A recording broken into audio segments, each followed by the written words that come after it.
nyadhifa mbalimbali za uongozi, please give the president a break. Mambo ya petty politics wachana nayo. Mlipewa kazi ya kufanya, fanyia wananchi kazi. Mimi ni jirani wa rais, na ukiwa jirani, ujirani unaletwa na Mungu. Ni hivyo. I will still continue supporting the president. Lakini kuna wale ambao mara asubuhi wanasema Barasa amekaribisha fulani, Barasa alikula na fulani. That is petty politics. Please give our president an ample opportunity of uniting our country na kushughulikia maslahi ya wananchi. I'll want to support you.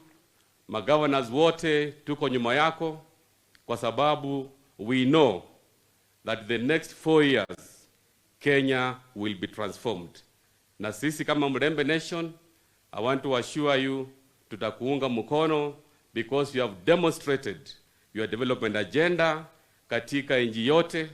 Umekuja Kakamega almost 5 times, na pia tunaendelea kukaribisha, because Kakamega is very special to you.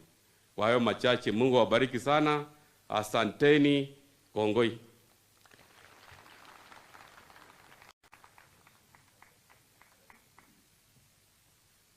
Asante sana Governor Barasa.